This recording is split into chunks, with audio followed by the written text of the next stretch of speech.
신종 코로나 바이러스 감염증 대응 재난안전대책본부 운영회의가 3일 오전 시청 재난안전대책본부에서 열렸습니다. 대구시의 1000만 그루 나무 심기 사업과 옥상 녹화 사업, 수경시설 확충 사업 등 온실가스 감축과 기후변화 대응 노력이 결실로 나타나고 있습니다. 시청자 여러분 안녕하십니까? 행복한 시민 자랑스런 대구입니다의 이정윤입니다. 첫 소식 전해드립니다.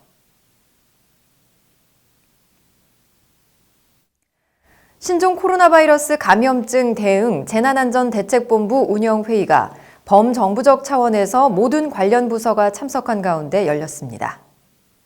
3일 오전 열린 회의는 빠르게 확산하고 있는 신종 코로나 바이러스 감염증에 적극 대응하고 완벽한 방역 대책을 추진하기 위해 재난안전대책본부장인 권영진 시장 주재로 진행됐습니다. 권 시장은 회의를 통해 상시적인 대응체계 가동으로 신종 코로나 감염병으로부터 시민의 안전과 생명을 지키는 안전도시 건설에 최선을 다하겠다고 밝히고 시민들의 적극적인 협조를 당부했습니다. 한편 대구시 재난안전대책본부는 1월 30일부터 13개 팀으로 가동돼 철저한 초등 방역 대응에 만전을 기하고 있습니다.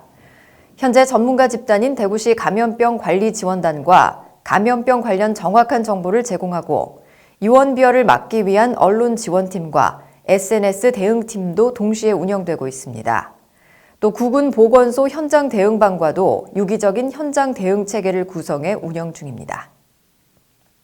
대구시가 1000만 그루 나무 심기 사업과 옥상 녹화 사업 등 온실가스 감축과 기후변화 대응에 노력한 결과 폭염 대비 열대야 일수가 2000년대 이후 정체 내지는 감소하고 있는 것으로 나타났습니다. 이는 같은 기간 중 폭염 일수 대비 열대야 일수가 현격히 증가세를 보이는 다른 특광역시 사례와 대비됩니다. 1000만 그루 나무 심기 사업으로 대구시는 4136만 그루의 나무를 보유한 도시로 변모했고 소나무는 30년생을 평균으로 한 그루당 연간 6.6kg의 탄소를 흡수하는 역할을 합니다. 이에 따라 대구시는 도시 전체 면적에서 나무와 풀이 자리한 면적의 비율을 의미하는 녹비율이 2019년 특광역시 평균인 51%를 크게 상회하는 62.4% 수준까지 이르렀습니다. 또 장기 미집행 도시공원 20곳과 민간 특례 도시공원 3곳 사업으로 550만 제곱미터의 공원을 조성해 대구 시민 50%가 넘는 130만 명이 거주지 반경 1km 이내에서 공원을 이용할 수 있게 됩니다. 한편 대구시는 2030년까지 온실가스 30% 감축을 목표로 2030년 배출 전망치 1260만 톤에서 378만 톤을 감축한 882만 톤 배출을 목표로 온실가스 감축 활동을 추진할 방침입니다. 이어서 한 주간 시정 단신을 알려드립니다. 권영진 대구시장은 31일 대구시청에서 전국의 지방분권 각계 대표들과 간담회를 열었습니다. 이날 참석자들은 현재 국회에 계류 중인 지방자치법 전부 개정안, 중앙지방협력회의 관련 법안, 자치경찰 관련 법안 등 지방분권 관련 법안의 조속한 국회 통과를 위한 협력 방안을 논의했습니다. 비수도권 지역의 저출산에 따른 인구 절벽 현상과 지역 소멸 위기에 대한 국가 비상대책 선언의 필요성도 제기됐습니다. 이어 총선 시기 지방분권 개헌 이슈 재점화 등 향후 지방분권 추진을 위한 협력 방안에 대해 열띤 토론이 진행됐습니다.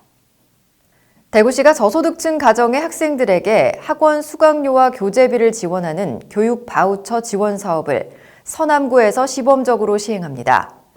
올해는 서남구 저소득층 초중고 200여 명의 학생들에게 3월부터 학생 1명당 한 과목의 학원비와 교재비를 10개월간 지원합니다.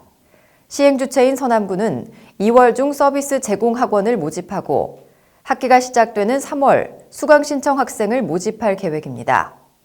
교육 바우처 사업 예산은 2억 원으로 대구시 50%, 학원 40%, 자부담 10% 비율로 분담하며 1인당 월 12 지원액은 기준 수강료와 교재비의 50%인 초등학생 7만 5천 원, 중학생 8만 5천 원, 고등학생 16만 원입니다. 대구시 새마을회관의 기능 보강을 위한 공사가 완료돼 이를 자축하고 새마을 지도자들의 봉사의지를 모으기 위한 자리가 마련됐습니다. 3일 열린 새마을회관 리모델링 개소식에는 권영진 시장과 김부겸 국회의원, 김호결 대구시 새마을회장과 지도자 등이 참석했습니다. 참석자들은 테이프 커팅식과 함께 현장을 둘러보고 감사패를 수여했습니다. 대구시 새마을회관은 주차타워와 승강기, 냉난방기 교체, 사무실 리모델링, 외벽 개체, 화장실 보수 등의 기능을 보강해 새롭게 문을 열었습니다. 이어서 대구 게시판입니다. 대구시가 다음 달 6일부터 한 달간 제6회 대구시 장애인 대상 수상 후보자를 공모합니다. 공모 분야는 장애 극복 부문과 장애 봉사 부문 총 2개 부문으로 수상 후보자 추천 대상은 공고일 현재 대구시에 3년 이상 계속해서 거주하고 있는 시민 또는 단체입니다.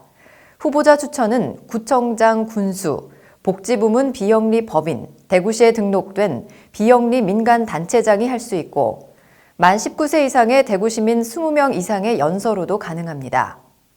추천서는 공모 마감일인 3월 6일까지 거주지 또는 단체 소재지 구군을 방문하거나 등기 우편을 통해 접수할 수 있습니다.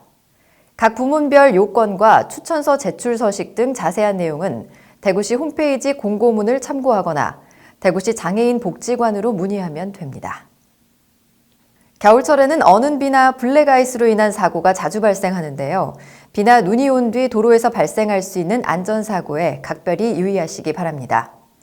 뉴스를 마칩니다. 시청해주신 여러분 고맙습니다.